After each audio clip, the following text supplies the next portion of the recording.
اگر آپ کی امت میں سے کوئی بندہ شرک نہیں کرے گا، اس کے علاوہ میں اس کے سارے گناہ معاف کر دوں گا۔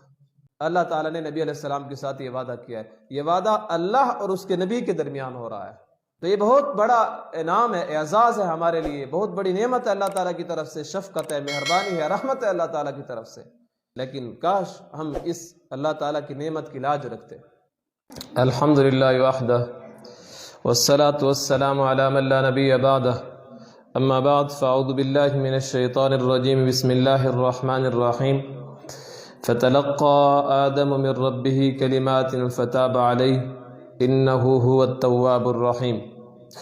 سورۃ بقرہ آیت نمبر 37 تا 39 آپ حضرات کے سامنے تلاوت کی گئی۔ اللہ رب العزت فرماتے ہیں فتلقى آدم من ربه كلمات فتاب عليه، بس آدم علیہ السلام نے اپنے رب سے چند کلمات سیکھے، فتاب علیہ، پس اللہ تعالیٰ نے رجوع کیا آدم علیہ السلام کی طرف مہربانی کے ساتھ، انہو هو التواب الرحیم، بے شک وہ رجوع کرنے والا بے حد مہربان ہے۔ قلنا اہبطوا منہا جمیعا، ہم نے کہا تم سب زمین پر اتر جاؤ، فإما یأتینکم منی ہدی، پس جب میری طرف سے تمہارے پاس ہدایت آئے گی، فمن تبع ہدای فلا خوف علیہم ولا هم یحزنون، پس جس نے میری ہدایت کی پیروی کی ان پر کوئی خوف نہیں ہوگا اور نہ وہ غم کھائیں گے۔ والذین کفروا وکذبوا بآیاتنا، اور جنہوں نے کفر کیا اور ہماری آیتوں کو جھٹلایا، اولئک اصحاب النار، وہ دوزخ والے ہیں، ہم فیہا خالدون، وہ ہمیشہ ہمیشہ اس میں رہیں گے۔ سورۃ بقرہ آیت نمبر 37 تا 39 آپ حضرات کے سامنے تلاوت کی اور اس کا ترجمہ آپ حضرات کو پڑھ کر سنایا گیا۔ اس سے پہلے حضرت آدم علیہ السلام کا ذکر تھا، اور آدم علیہ السلام کے بارے میں اللہ تعالیٰ نے فرشتوں کو کہا تھا اسجدوا لآدم فسجدوا الا ابلیس، تو آدم علیہ السلام کو سجدہ کیا فرشتوں نے سوائے ابلیس کے کہ ابلیس نے انکار کر دیا۔ اس کی مکمل تفصیل گزر چکی ہے۔ پھر آدم علیہ السلام کو اللہ تعالیٰ نے منع کیا تھا کہ وَكُلُوا مِنْهَا حَيْثُ شِئْتُمْ وَلَا تَقْرَبَا هَذِهِ الشَّجَرَةَ، کہ اس درخت کے قریب نہ آنا، لیکن حضرت آدم علیہ السلام نے وہ درخت کھا لیا تھا۔ تو اس کے بعد جب آدم علیہ السلام سے یہ بھول ہوئی تو آدم علیہ السلام کے سر سے جو نبوت کا تاج تھا وہ اتار لیا گیا۔ تفسیر عزیزی کے اندر شاہ عبدالعزیز محدث دہلوی رحمۃ اللہ علیہ فرماتے ہیں وہ جو نبوت کا تاج تھا، جنت کا تاج تھا، وہ آدم علیہ السلام کے سر سے اتار لیا گیا، اور جو آدم علیہ السلام کی جسم پہ جنتی لباس تھا وہ بھی آدم علیہ السلام کے جسم سے اتار لیا گیا اور اما حوا کے جسم سے بھی اتار لیا گیا۔ اس کے بعد انہوں نے اپنے جسم کو چھپانا شروع کیا۔ فتلقى آدم من ربه کلمات فتاب علیہ، تو پھر اللہ تعالیٰ نے ان کو کلمات سکھائے، فتاب علیہ، تو اللہ تعالیٰ نے ان کی طرف رجوع کیا۔ تابہ کا معنی ہوتا ہے رجوع کرنا۔ اگر اس تابہ کی نسبت اللہ تعالیٰ کی طرف سے ہو، اللہ تعالیٰ کی طرف ہو، تو پھر اس کا معنی ہوگا اللہ تعالیٰ نے اپنے بندے کی طرف رجوع کیا مہربانی کے ساتھ، یعنی اللہ نے اپنے بندے کے ساتھ مہربانی والا سلوک کیا۔ اور اگر تابہ کا معنی جو ہے اس کی نسبت بندے کی طرف کی جائے تو پھر اس کا معنی ہوگا بندے نے رجوع کیا اپنے رب کی طرف عاجزی کے ساتھ، انکساری کے ساتھ، اپنے جرم کا اعتراف کرتے ہوئے اور برائی کے ترک کرنے کے ساتھ۔ جیسے ہم توبہ کرتے ہیں اور توبہ کے اندر کہتے ہیں یا اللہ میری توبہ، تو اس میں ہم اللہ تعالیٰ کی طرف رجوع کر رہے ہوتے ہیں، اپنی عاجزی دکھا رہے ہوتے ہیں اور اپنے جرم کا اعتراف کر رہے ہوتے ہیں، اور جو جرم اور گناہ کیا ہے اس کو چھوڑنے کا ہم کیا کر رہے ہوتے ہیں، اللہ تعالیٰ کے ساتھ وعدہ کر رہے ہوتے ہیں۔ کیونکہ توبہ کے اندر کچھ شرائط پائی جاتی ہیں کہ تب جا کر انسان کی توبہ قبول ہوتی ہے۔ پہلی شرط تو یہ ہے کہ جب انسان توبہ کرتا ہے تو اس وقت انسان اس گناہ کو چھوڑ دے۔ نمبر 2 کہ دل کے اندر پشیمانی ہو۔ نمبر 3 آئندہ نہ کرنے کا اپنے دل کے اندر ارادہ کر لے کہ آئندہ میں گناہ نہیں کروں گا، گناہ کو فوراً چھوڑ دے پشیمانی بھی ہو کہ میں نے غلط کام کیا ہے اور آئندہ نہ کرنے کا عزم بھی کرے، اگرچہ ہو جائے، اگرچہ آئندہ گناہ ہو جائے۔ توجہ رکھنا، ہم انسان ہیں اور انسانوں کے اندر عام بندے بھی آ جاتے ہیں، امتی کے اندر حفاظ بھی آ جاتے ہیں، علماء بھی آ جاتے ہیں۔ یہ جو امتی ہوتے ہیں، میں بارہا بتاتا ہوں، یہ بار بار میں اس کا تذکرہ اس لیے کرتا ہوں کیونکہ عام بندے سے گناہ ہو جائے تو ہم اس کو چھپا لیتے ہیں، اور اگر گناہ ہو جائے کسی نیک بندے سے تو ہم آسمان کو سر پہ اٹھا لیتے ہیں، ہاں فلاں بندے سے گناہ ہو گیا، وہ بھی امتی ہے ہماری طرح۔ نبی سے صرف گناہ نہیں ہوتا، امتی سے گناہ ہو سکتا ہے۔ اور اگر انسان بہت گناہوں سے بچتا رہے نا، بہت بچتا رہے، کبھی بدنظری کا گناہ بھی ہو سکتا ہے، کبھی غیبت کا گناہ بھی ہو سکتا ہے، کبھی کوئی غلط بات سننے کا گناہ بھی ہو سکتا ہے، غلط سوچ اور اس پہ عمل کرنے کا گناہ بھی ہو سکتا ہے، اور اسی طرح غیبت سننے کا گناہ بھی ہو سکتا ہے۔ بہت سے گناہ ہیں، ضروری تو نہیں ہے کہ وہ بدفعلی کرے گا، بدکاری کرے گا، زنا وغیرہ کرے گا، چوری کرے گا تو اس کو ہم گناہ کریں گے، شمار کریں گے، اس کے علاوہ بھی کئی گناہ ہو سکتے ہیں۔ تو میری بات کے بتانے کا مقصد یہ ہے کہ امتی سے گناہ ہو سکتا ہے، پھر جب امتی اپنے گناہ پہ پشیمان ہو جائے، نمبر 2 اس گناہ کو چھوڑ دے، نمبر 3 آئندہ نہ کرنے کا عزم کر لے کہ یا اللہ آئندہ میں یہ گناہ نہیں کروں گا، تو اللہ تعالیٰ اس کے گناہ کو معاف کر دیتے ہیں۔ جتنا بڑا ظلم کیوں نہ ہو، جتنا بڑا گناہ کیوں نہ ہو، اللہ تعالیٰ کی رحمت کے برابر نہیں ہو سکتا، اللہ تعالیٰ اس کے گناہ کو معاف کر دیتے ہیں۔ قرآن کریم کے اندر اللہ تعالیٰ فرماتے ہیں سورۃ نساء کے اندر، ان اللہ لا یغفر ان یشرک بہ ویغفر ما دون ذلک لمن یشاء، کہ اللہ تعالیٰ سوائے شرک کے باقی جس گناہ کو بھی چاہیں گے معاف کر دیں گے۔ شرک والا گناہ ایسا گناہ ہے کہ وہ اللہ تعالیٰ کبھی معاف نہیں کریں گے۔ مشرک کے علاوہ جتنا بڑا جرم ہوگا اللہ تعالیٰ اس کو معاف کر دیں گے۔ جو اللہ تعالیٰ کی ذات، صفات اور اللہ تعالیٰ کے کاموں میں شرک کیا جاتا ہے، اللہ تعالیٰ اس کو کبھی بھی معاف نہیں کریں گے۔ تو اس کے علاوہ جتنے بھی گناہ ہوں گے اللہ تعالیٰ معاف کر سکتے ہیں، لیکن توبہ صحیح معنوں میں توبہ ہونا چاہیے۔ جیسے رابعہ بصری فرماتی تھی کہ توبہ بر لب سب حبر کف، دل پرز لطف گناہ، معصیت را خندمی آیت بر استغفار ما۔ فارسی کا شعر ہے کہ جب ہم توبہ کرتے ہیں تو توبہ بر لب، زبان سے تو ہم کہہ رہے ہوتے ہیں یا اللہ میری توبہ، یا اللہ میری توبہ، استغفر اللہ استغفر اللہ، سب حبر کف، ہاتھ کے اندر تسبیح بھی ہوتی ہے، تسبیح کے دانے بھی پھر رہے ہیں، استغفر اللہ استغفر اللہ استغفر اللہ، دل پرز لطف گناہ، لیکن دل کے اندر وہ گناہ کی ایک فلم چل رہی ہے، ایک نقشہ چل رہا ہے کہ میں نے گناہ کیا تھا، آئندہ بھی ایسا گناہ کروں گا۔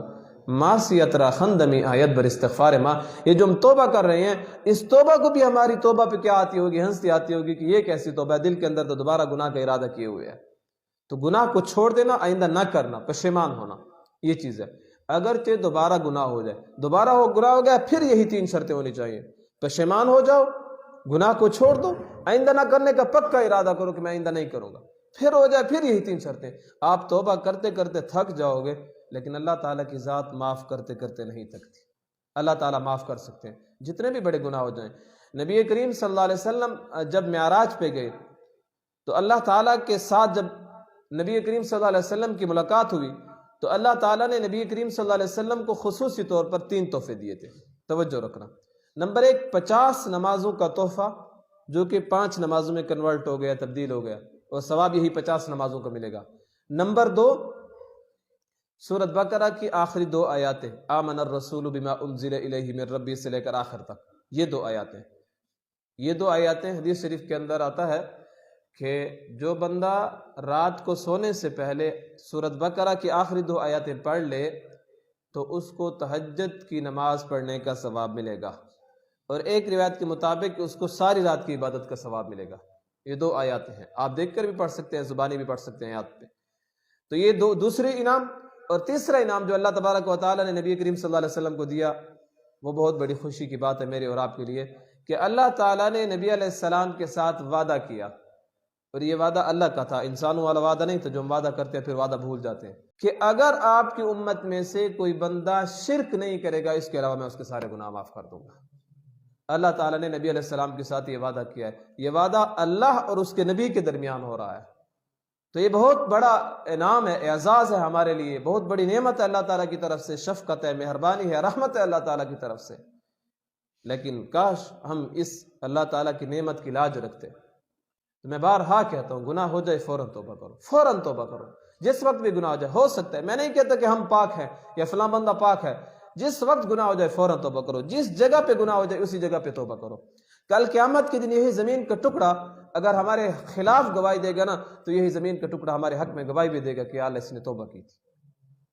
یہ گواہی بھی دے سکتا ہے ہمارے حق میں۔ زمین کے جس ٹکڑے پہ، جس خطے پہ، جس زمین کے حصے پہ گناہ ہو جائے فوراً توبہ کر لینی چاہیے، فوراً توبہ کر لیں۔ پھر گناہ ہو جائے پھر توبہ کر لینی چاہیے، پھر گناہ ہو جائے پھر توبہ کر لینی چاہیے۔ اللہ تعالیٰ کی رحمت میں خزانوں میں کمی نہیں ہے، لیکن توبہ صحیح معنوں میں ہونی چاہیے، صحیح معنوں میں، کہ فوراً انسان ارادہ کرے یا اللہ میں اس کے بعد گناہ نہیں کروں، اس کے بعد ہو گیا تو پھر توبہ کر لے۔ تو آدم علیہ السلام نے اللہ تعالیٰ کی بارگاہ میں جو اللہ تعالیٰ آدم علیہ السلام کو کلمات سکھائے تھے، تو آدم علیہ السلام نے اللہ رب العزت کے سامنے وہ کلمات پڑھے تو اللہ تعالیٰ نے آدم علیہ السلام کی توبہ کو قبول کیا۔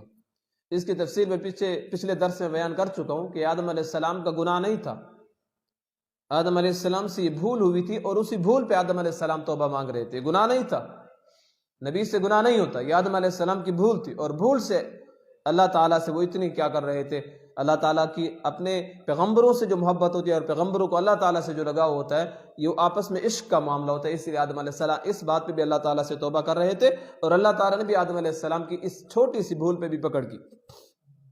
حدیث شریف کے اندر آتا ہے، امام بیقی رحمۃ اللہ علیہ نے شعب الایمان کے اندر روایت کی ہے کہ حضرت آدم علیہ السلام اتنا روتے رہے لو وزن دموع آدم لجمیع دموع ولدہ، کہ اگر آدم علیہ السلام کے آنسوں کا وزن آدم علیہ السلام کی تمام اولاد انسانوں کے آنسوں کے ساتھ اس کا وزن کیا جائے آدم علیہ السلام کے آنسوں کا، لرجع دموعہ علی جمیع دموع ولدہ، تو آدم علیہ السلام کے آنسوں ایک طرف اور پوری انسانیت کے آنسوں ایک طرف، اتنا زیادہ آدم علیہ السلام روئے ہیں۔ پھر اللہ تعالیٰ کے سامنے آدم علیہ السلام نے کہا ربنا ظلمنا انفسنا وان لم تغفر لنا وترحمنا لنکونن من الخاسرین۔ پھر آدم علیہ السلام کی توبہ کو اللہ تعالیٰ نے قبول کیا، اور ایک مستدرک کے حاکم کے اندر امام حاکم رحمۃ اللہ علیہ نے روایت نقل کی ہے، کیونکہ جب آدم علیہ السلام نے اللہ تعالیٰ کی بارگاہ میں توبہ کی تو آدم علیہ السلام نے کہا اللہم انی اسألک بحق محمد ان تغفر لی، یا اللہ میں تجھے محمد الرسول اللہ کا واسطہ دیتا ہوں تو میری مغفرت کر دے، مجھے معاف کر دے۔ کائنات میں صرف دو انسان ہیں، آدم علیہ السلام اور حوا علیہ السلام۔ تو آدم علیہ السلام کو اللہ تعالیٰ نے کہا یا آدم وَكَيْفَ عَرَفْتَ مُحَمَّدًا وَلَمْ أَخْلُقْهُ، آدم تو نے محمد صلی اللہ علیہ وسلم کو کیسے پہچان لیا؟ ابھی تک تو زمین پر صرف تم دو انسان ہو، تیسرے انسان کو میں نے پیدا بھی نہیں کیا، تو محمد الرسول اللہ کو کیسے پہچان لیا؟ آدم علیہ السلام نے کہا یا آدم یا رب لما خلقتنی بیدک ونفخت فی من روحی فرفعت رأسی علی قوائم العرش مکتوبہ لا الہ الا اللہ محمد الرسول اللہ، اے اللہ جب تو نے مجھے پیدا کیا، میرے اندر روح ڈالی، میں نے عرش کی طرف اپنا سر اٹھا کے دیکھا تو عرش پہ لکھا ہوا تھا لا الہ الا اللہ محمد الرسول اللہ، تو میں سمجھ گیا کہ اللہ کو کوئی ایسی ذات محبوب ہے، ایسا بندہ کوئی پیارا ہے جس کا نام اپنے نام کے ساتھ لکھا ہے۔ ہم عشق مجازی کے اندر جس بندے سے محبت ہو جاتی ہے تو اس کا نام اپنے نام کے ساتھ لکھتے ہیں، تو اللہ تعالیٰ کے ساتھ جو عشق ہے نا، اللہ کے نبی کے ساتھ جو عشق ہے یہ عشق حقیقی ہے، تو اللہ تعالیٰ نے اپنے محبوب کا نام اپنے نام کے ساتھ لکھا ہے، کلمے کے اندر، اذان کے اندر، اقامت کے اندر، نماز کے اندر، ہر جگہ پہ جہاں اللہ کا نام ہے وہاں محمد رسول اللہ کا نام ہے۔ کلمہ پڑھو تو لا الہ الا اللہ محمد رسول اللہ، اذان دو تو اشہد ان محمد الرسول اللہ، اقامت کرو تو اشہد ان محمد الرسول اللہ، اور نماز پڑھو تو اشہد ان لا الہ الا اللہ اشہد ان محمد عبدہ ورسولہ، تو یہاں پہ بھی اللہ تعالیٰ کے نام کے ساتھ نبی علیہ السلام کا نام ہے۔ تو اللہ تعالیٰ نے کہا صدقت یا آدم، اے آدم تو نے سچ کہا ہے کہ میرے نام کے ساتھ اس پاک ہستی کا نام لکھا ہوا ہے، ولولا محمد ما خلقتک، اگر محمد صلی اللہ علیہ وسلم نہ ہوتے تو میں آپ کو بھی پیدا نہ کرتا۔ تو آدم علیہ السلام کی توبہ گویا رسول اللہ صلی اللہ علیہ وسلم کی وسیلے سے قبول ہوئی ہے، نبی علیہ السلام کا واسطہ دے کر۔ تو واسطہ تو ہمارے ہاں ہم واسطے کو مانتے ہیں، وسیلے کو مانتے ہیں۔ بعض لوگ کہتے ہیں یہ بزرگوں کو نہیں مانتے، وسیلے کو نہیں مانتے، واسطے کو نہیں مانتے، ہم مانتے ہیں۔ ہم تو نبی علیہ السلام کا وسیلہ بھی مانتے ہیں، قرآن کا وسیلہ بھی مانتے ہیں، نیک اعمال کا وسیلہ بھی مانتے ہیں، اور بزرگ شخصیات کا وسیلہ بھی مانتے ہیں، زندوں کا بھی مانتے ہیں، اور جو فوت ہو گئے ان کا وسیلہ بھی مانتے ہیں۔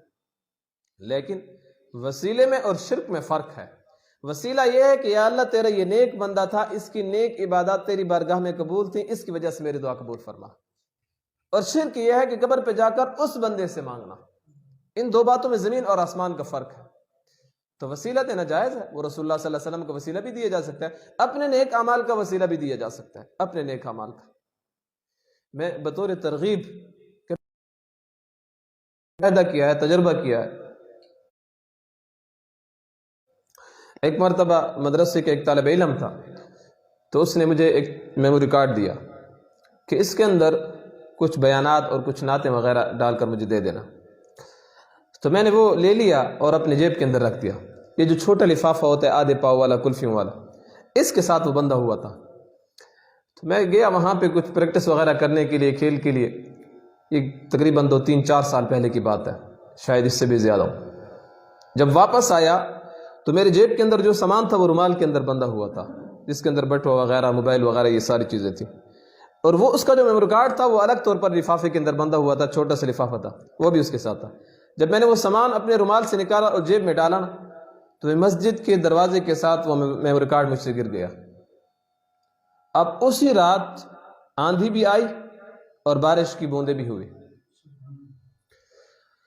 گھر میں گیا، جیب کے اندر تلاشی کی، ڈھونڈا، میموری کارڈ نہیں مل رہا۔ گھر والوں سے کہا، میں نے کہا وہ طالب علم تھا، مسافر ہے، اس کا میموری کارڈ گم ہو گیا، پریشانی ہو گئی۔ بہرحال ان دنوں میں درود شریف کی کثرت تھی، اس لیے کہ وہاں ہم مدرسے کے اندر ہمارے دورے کا آخری سال تھا علم کا، تو اس میں درود شریف کی کثرت ہم نے کی ہوئی تھی۔ تو میں نے اللہ تعالیٰ کو درود شریف کا وسیلہ دے کر کہا، یا اللہ اس درود شریف کے واسطے اور وسیلے سے یہ چیز مجھے ملا تھی، واپس دے تھی۔ فجر کی نماز جب میں نے پڑھائی اور میں باہر نکلا تو وہ چھوٹا سا لفافہ، اس کا ایک کونا نظر آ رہا تھا، باقی اس کے اوپر مٹی پڑی ہوئی تھی۔ جب میں نے اس کو تھوڑا سا یوں ہلایا نا تو اس کے اوپر مٹی پڑی ہوئی تھی، اور جہاں پہ میموری کارڈ تھا اس کے اوپر مٹی تھی، وہ چھپا ہوا تھا، میں نے اٹھا لیا۔ تو درود شریف کی برکت سے آپ کی دعائیں بھی قبول ہو سکتی ہیں، درود شریف کا وسیلہ بھی دیا جا سکتا ہے۔ ابھی ہمارا درس قرآن ہے، تفسیر قرآن ہے، اس کے بعد ہم اسی درس قرآن کا وسیلہ بھی دے سکتے ہیں۔ اس درس قرآن کے واسطے سے یا اللہ بیماروں کو صحت کاملہ عطا فرما۔ آپ اپنی تلاوت کر رہے ہیں، تلاوت کے بعد بھی وسیلہ دے سکتے ہیں، یا اللہ جو قرآن کریم پڑھا اس کے واسطے سے بیماروں کو صحت کاملہ عطا فرما، یا میری یہ حاجت پوری فرما، یا گھر کے اندر پریشانی ہے، یا اللہ یہ پریشانی دور فرما۔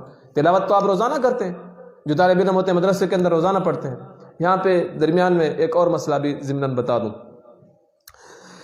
یہ میں ضمناً لفظ بولتا ہوں، شاید آپ کو ہیں کہ پتہ نہیں یہ ضمناً کیا ہوتا ہے۔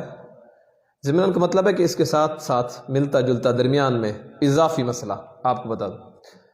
ہمارے ہاں ہمارا ایک کنسپٹ اور ذہن یہ بنا ہوا ہے کہ جب ہم کسی بندے کو قرآن کریم کا ختم دیں گے تو مستقل 20-25 طلباء کو گھر کے اندر بلائیں گے، تم ختم پڑھو، پھر وہ ختم پڑھیں گے، پھر اس کا ثواب دیں گے۔ اس کے علاوہ نہیں ہو سکتا۔ اگر کوئی بندہ جس نے اپنے والدین یا دادا نانا وغیرہ کے پیچھے قرآن کریم کا ختم پڑھوانا ہے، اور وہ آ کر استاد صاحب کو کہے کہ استاد صاحب یہ میں چیز لایا ہوں، یہ بچوں میں بانٹ دو، اور آج جتنے انہوں نے قرآن پڑھا ہے وہ میرے والدین کو بخش دے، تو بچے جو صبح سے پڑھ رہے ہیں 8 بجے تک اگر کم از کم پڑھیں، جو اسکول والے طلباء ہوں، تو وہ کتنا پڑھ لیں گے؟ ہر طالب علم کا آدھا سپارہ کم از کم اس کی صدقے ہوتی ہے۔ یہ کم از کم بتا رہا ہوں، ورنہ اس سے زیادہ بھی ہو سکتی ہے۔ اور اگر اس کو وہ 2 مرتبہ پڑھے گا، ظاہر سی بات ہے 2 مرتبہ تو پڑھ لیتا ہے، اس سے بھی زیادہ پڑھ لیتا ہے، پھر استاد کو سناتا ہے 3 مرتبہ ہو گیا، یہ 1.5 سپارہ ہو گیا۔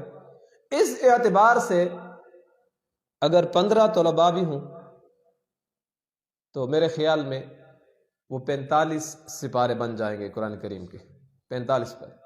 اور اگر مخصوص ہم وہی ختم کہ الف لام میم الحمدللہ سے شروع کرنا ہے اور والناس تک قرآن کا لفظ ختم کرنا ہے، اس کے علاوہ ختم ہو بھی نہیں گا اور ثواب بھی نہیں ملے گا، تو پھر اس پہ بچوں کا بھی ٹائم ضائع ہوگا اور ایک مخصوص ہمارا ذہن بنا ہوگا۔ حالانکہ اس کے اندر ثواب بھی زیادہ ہو رہا ہے اور قرآن کریم کی تلاوت بھی زیادہ ہو رہی ہے۔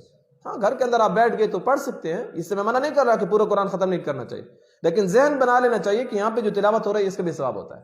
تو جب آپ مدرسے کو جائیں، مدرسے میں بیٹھیں تو یہ نیت کر لیا کریں، یا اللہ جتنا قرآن پڑھا آدم علیہ السلام سے لے کر آج تک جتنے مسلمان فوت ہو گئے ہیں سب کو میں نے بخش دیا، تو کتنا آپ نے پڑھا ہوگا۔ تو بہرحال قرآن کا وسیلہ بھی دیا جا سکتا ہے۔ آدم علیہ السلام نے رسول اللہ صلی اللہ علیہ وسلم کا وسیلہ دیا۔ تو پھر آدم علیہ السلام کو اللہ تعالیٰ نے کہا ما حملک علی ان اکلت من الشجرۃ التی نہیتک، اے آدم جس درخت کے کھانے سے میں نے منع کیا تھا کیوں کھایا؟ تو آدم علیہ السلام نے کیا جواب دیا؟ یا رب زینتہ لی حوا، اس کو میرے لیے میری بیوی حوا نے مزین کر دیا تھا اور مجھے اس نے ترغیب دی تھی کہ اس کو کھا لو۔ نبی علیہ السلام نے فرمایا کہ آدم علیہ السلام پر مجھے دو باتوں میں فضیلت حاصل ہے، دو چیزوں میں۔ ایک یہ کہ ہر آدمی کے ساتھ ایک شیطان ہوتا ہے، وَكَانَ الشَّيْطَانِ مُسْلِمًا، اور میرا جو شیطان ہے وہ مسلمان ہو چکا ہے، فَلَا يَأْمُرُنِي إِلَّا بِخَيْرٍ، تو مجھے سوائے نیکی کے کاموں کے کسی اور غلط کام کا حکم نہیں دیتا۔ نبی علیہ السلام نے آدم علیہ السلام کے ساتھ جو شیطان تھا اس نے آدم علیہ السلام کو ورغلایا، اور جس چیز کے کھانے سے اللہ نے منع کیا تھا اس چیز کے بارے میں آدم علیہ السلام کو ابھارا، اور نبی علیہ السلام فرماتے ہیں کان شیطانی مسلمہ، میرا شیطان مسلمان ہو چکا ہے اور وہ مجھے نیکی کا حکم دیتا ہے، برائی کا حکم نہیں دیتا۔ دوسری چیز کہ جس میں نبی علیہ السلام کو آدم علیہ السلام پر فضیلت ہے کہ آدم علیہ السلام کی بیوی حوا نے آدم علیہ السلام کو اس درخت کے کھانے پر مجبور کیا تھا اور برائی کی طرف ترغیب دی تھی۔ نبی علیہ السلام فرماتے ہیں جبکہ میری بیویاں مجھے نیکی کے کاموں کی طرف راغب کرتی ہیں اور نیکی کے کاموں میں میری مدد کرتی ہیں۔ اور دیکھیں نبی علیہ السلام کے ازواج مطہرات میں سے حضرت امی عائشہ صدیقہ رضی اللہ تعالی عنہ مومنوں کی ماں ہے، کافروں کی ماں نہیں ہے۔ جو ماں نہیں مانتے نہ مانے، مومن تو اپنی ماں مانتے ہیں۔ حضرت امی عائشہ صدیقہ رضی اللہ تعالی عنہ، صدیقہ کائنات، صدیق کی بیٹی، ان کے پاس اتنا علم تھا، علماء کرام نے لکھا ہے کہ اگر علم کو 3 حصوں میں تقسیم کر دیا جائے، توجہ رکھنا، 3 حصوں میں 2 حصے علم امی عائشہ کے پاس تھا اور 1 حصہ علم صحابہ کرام کے پاس تھا، اس اعتبار سے کہ صحابہ کرام کی تعداد کم و بیش 1,24,000 ہے، تو اگر اس کو ٹرپل کر دیا جائے، 3 گنا کر دیا جائے، تو 2,48,000 انسانوں کے برابر علم امی عائشہ رضی اللہ تعالیٰ عنہ کو تھا۔ 2,48,000 انسانوں کے برابر علم حضرت امی عائشہ رضی اللہ تعالیٰ عنہ کے پاس تھا۔ بہرحال نبی علیہ السلام نے فرمایا کہ میری بیویاں دین کے معاملے میں میرا تعاون کرتی ہیں۔ پھر نبی کریم صلی اللہ علیہ وسلم نے فرمایا اگر بنی اسرائیل نبی کے حکم میں خیانت نہ کرتے تو گوشت کبھی بھی خراب نہ ہوتا۔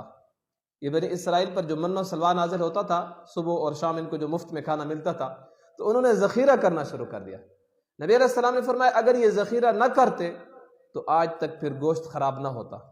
یہ جو ہم گوشت کو فریج میں رکھ لیتے ہیں، فریج میں کچھ دن رہتا ہے، اگر باہر رکھیں تو 2 دن 3 دن، اس کے بعد خراب ہو جاتا ہے، پھر گرمیوں میں تو 1 دن میں بھی خراب ہو جاتا ہے۔ یہ بنی اسرائیل کی خیانت کی وجہ سے ہو رہا ہے۔ اگر وہ خیانت نہ کرتے تو جتنے دن پڑا رہتا گوشت تازہ کا تازہ رہتا اور خراب نہ ہوتا۔ نبی علیہ السلام نے فرمایا اگر بنی اسرائیل نبی کے حکم میں خیانت نہ کرتے تو گوشت کبھی بھی خراب نہ ہوتا، اور اگر اما حوا آدم علیہ السلام کے ساتھ خیانت نہ کرتی تو دنیا کی کوئی عورت بھی اپنے خاوند کے ساتھ خیانت نہ کرتی۔ اب آدم علیہ السلام نے کیوں کھایا تھا پھل؟ اس کے بارے میں مفسرین نے مختلف اقوال لکھے ہیں۔ ایک یہ کہ شیطان نے آدم علیہ السلام کو کہا کہ اللہ تعالیٰ نے جو حکم دیا تھا وہ حکم اب ختم ہو چکا ہے، تو آدم علیہ السلام نے کہا شاید اس کو علم ہو چکا ہو۔ دوسری بات یہ کہ آدم علیہ السلام نے سوچا شاید اس درخت کے کھانے سے منع تھا، اس درخت کے کھانے سے منع نہ ہو، تو آدم علیہ السلام نے اسی جنس کا یعنی گندم کا دوسرا پودا اس سے کھا لیا۔ اور بعض مفسرین نے لکھا ہے کہ شیطان نے کہا کہ اگر تم اس درخت کو کھا لو گے تو ہمیشہ ہمیشہ جنت میں رہو گے۔ تو آدم علیہ السلام، ہر بندہ چاہتا ہے کہ ہمیشہ ہمیشہ جنت میں رہے۔ اور بعض مفسرین نے لکھا ہے کہ شیطان جنت کے دروازے کے باہر اپنی جنیا سے ہم بستری کرتے ہوئے یہ باتیں کر رہا تھا اور آدم علیہ السلام نے سن لی تھی۔ بہرحال مختلف اقوال لکھیں۔ جب آدم علیہ السلام کو دنیا میں اتارا گیا، اب وہ جنت لباس تو نہیں تھا، جنت کے اندر تو انسان کو کھانا پینا یہ چیزیں ہوتی ہیں، لیکن بول و براز نہیں ہوتا۔ بول تو سمجھتے ہیں بعض لوگ، پشتو میں بول بولتے ہیں، براز چھوٹا جس کو پیشاب اور پاخانہ کہتے ہیں، پیشاب اور پاخانہ۔ پیشاب اصل میں یہ جس کو ہم چھوٹا پیشاب کہتے ہیں اس کو پیشاب کہتے ہیں۔ پیشاب اور پاخانہ یہ جنت کے اندر نہیں ہوتے، الٹی وغیرہ یہ چیزیں جنت کے اندر نہیں ہوتی، یعنی ہر قسم کی گندگی سے جنت پاک ہے، یہ چیزیں نہیں ہوتی۔ وہاں پہ کھانا پینا ہوگا، اس کے بعد بیکار آئے گا سب کچھ ہضم۔ تو آدم علیہ السلام جب دنیا میں آئے تو اس چیز کی ضرورت محسوس ہوئی، پیٹ میں درد ہوا تو پریشان ہوئے، پھر پیشاب وغیرہ کیا تو اس سے بدبو آنے لگی تو مزید پریشان ہونے لگے. تو پھر اللہ تعالیٰ نے جبرائیل علیہ السلام کے ذریعے آدم علیہ السلام کو بتا دیا کہ اب دنیا کا معاملہ شروع ہو چکا ہے، دنیا کے اندر یہ چیزیں ہوگی. آدم علیہ السلام جب جنت سے آئے تو جنت سے مختلف قسم کے تحفے لے کر آئے تھے. بعض مفسرین نے لکھا 30 قسم کے تحفے، اور بعض مفسرین نے لکھا 1000 قسم کے تحفے آدم علیہ السلام جنت سے لائے تھے. 1000 قسم کے تحفے، ان میں سے ایک خوشبو بھی ہے. اس لیے حدیث شریف کے اندر آتا ہے کہ جو بندہ خوشبو پیش کرے تو خوشبو واپس نہیں کرنی چاہیے، لیکن خوشبو ہونی چاہیے. خوشبو ایسی نہ ہو کہ 10 میٹر دور سے اگر وہ سنگھائی جائے تو انسان بے ہوش ہو جائے، ایسی نہیں ہونی چاہیے. وہ کچھ دن پہلے ایک بندے نے لطیفہ لکھا ہوا تھا کہ سردیوں کا موسم آ چکا ہے، اپنی جرابوں کو صاف رکھیں، ایسا نہ ہو کہ کامیابی آپ کے قدم چوم جائے اور بے ہوش ہو جائے. تو جرابیں بھی پاک رکھنی چاہیے اور صاف رکھنی چاہیے، ان کو دھونا چاہیے. اور خوشبو بھی اگر کسی کو پیش کریں تو ایسی خوشبو ہو کہ وہ بندہ خوش ہو جائے. ہمیشہ عمدہ قسم کی خوشبو استعمال کیا کریں، عمدہ قسم کی خوشبو ہونی چاہیے. تھوڑے سے 50 روپے 100 روپے زیادہ لگ جائیں گے، لیکن خوشبو عمدہ خوشبو ہونی چاہیے. ایک خوشبو. دوسرا دودھ. جب کوئی بندہ دودھ پیش کرے تو دودھ بھی واپس نہیں کرنا چاہیے. دودھ یا دودھ والی چائے، دودھ پتی جسے کہتے ہیں، یہ واپس نہیں کرنی چاہیے. اور تیسرا ہے تکیہ. اگر کوئی بندہ تکیہ پیش کرے تو تکیہ بھی واپس نہیں کرنا چاہیے. بعض لوگ آج ضد کرتے نہیں بس میں ایسے بیٹھا رہوں گا. نہیں، یہ چیزیں قبول کر لینی چاہیے. قبول کرنے کے بعد آپ کی اپنی مرضی ہے، اس کو واپس دے دیں، بس میں نے قبول کر لیا. یا کسی بندے نے دودھ پیش کیا، آپ کا دل نہیں چاہتا تو یوں ایک گھونٹ کر لیں، بس میں نے پی لیا، حدیث پہ عمل ہو گیا، آپ کی طرف سے اللہ تعالیٰ آپ کو جزائے خیر دے، بس آپ یہ واپس لے لیں. خوشبو ہے، خوشبو لگا لیں. اگر آپ کو پسند نہیں ہے جیب کے اندر رکھ لیں تاکہ وہ خوش ہو جائے. تو بہرحال آدم علیہ السلام جنت سے خوشبو بھی لائے تھے. تو آدم علیہ السلام پھر یہاں پہ اس دنیا میں رہے، اور بعض مفسرین نے لکھا ہے کہ آدم علیہ السلام ہند کے اندر اتارے گئے. ہندوستان کے اندر ایک علاقہ تھا مشرق الہند، وہاں سے. اور حضرت اما حوا کو جدہ کے اندر اتارا گیا. جدہ عربی کے اندر دادی یا نانی کو کہتے ہیں. تو اما حوا کو وہاں پہ اتارا گیا، آدم علیہ السلام کو یہاں ہندوستان میں اتارا گیا. بعض مفسرین نے لکھا ہے کہ آدم علیہ السلام نے یہاں ہندوستان سے 40 حج پیدل کیے تھے. 40 حج پیدل کیے. بہرحال یہ اللہ تعالیٰ نے آدم علیہ السلام کا ایک امتحان لیا، اور آدم علیہ السلام اس امتحان میں کامیاب ہو گئے. تو اللہ تعالیٰ فرماتے ہیں فَتَلَقَّى آدَمُ مِن رَبِّهِ كَلِمَاتٍ فَتَابَ عَلَيْهِ إِنَّهُ هُوَ التَّوَّابُ الرَّحِيمُ. اللہ تبارک و تعالیٰ نے آدم علیہ السلام کو کچھ کلمات سکھائے، اور آدم علیہ السلام نے وہ کلمات کہے تو اللہ تعالیٰ نے آدم علیہ السلام کی طرف رجوع کیا مہربانی کے ساتھ. إِنَّهُ هُوَ التَّوَّابُ الرَّحِيمُ. بے شک وہ رجوع کرنے والا ہے اور بے حد مہربان ہے. قُلْنَا اهْبِطُوا مِنْهَا جَمِيعًا. تو ہم نے کہا تم سب اتر جاؤ. فَإِمَّا يَأْتِيَنَّكُم مِّنِّي هُدًى. پس جب میری طرف سے ہدایت پہنچے تمہارے پاس، فَمَن تَبِعَ هُدَايَ فَلَا خَوْفٌ عَلَيْهِمْ وَلَا هُمْ يَحْزَنُونَ. تو جس نے میری ہدایت کی پیروی کی ان پر کوئی خوف نہیں ہوگا اور نہ وہ غم کھائیں گے. وَالَّذِينَ كَفَرُوا وَكَذَّبُوا. خوف اور غم یہ الگ الگ چیزیں ہیں. پیچھے کے حالات پہ انسان کو غم ہوتا ہے کہ کیا ہوگا، اور آگے مستقبل کے حالات میں انسان کو خوف ہوتا ہے کہ میرے ساتھ کیا ہونے والا ہے. یہ خوف جو ہوگا نا قیامت کے دن انبیاء کرام علیہ السلام کو بھی خوف ہوگا. یہ اللہ تعالیٰ کی طرف سے ایک رعب ہوگا. غم جو ہے نا یہ کہ میرے ساتھ کیا ہوگا، میرے ساتھ کیا ہوگا، میں نے تو یہ گناہ کیا تھا، یہ گناہ کیا تھا. انبیاء کرام علیہ السلام اس چیز میں نہیں ہوں گے، بلکہ انبیاء علیہ السلام اللہ تعالیٰ کے رعب کی وجہ سے خوف میں ہوں گے. ایک اللہ تعالیٰ کی کیا ہوگا، رعب ہوگا. تو اللہ تعالیٰ فرماتے ہیں اس دن نہ انہیں خوف ہوگا نہ غمگین ہوں گے. والذین کفروا وکذبوا بآیاتنا. اور وہ لوگ جنہوں نے کفر کیا اور ہماری آیتوں کو جھٹلایا، اولئک اصحاب النار. وہ دوزخ والے ہیں، ہم فیہا خالدون. اس میں ہمیشہ ہمیشہ رہیں گے. اللہ تبارک و تعالیٰ مجھے اور آپ کو قرآن احکام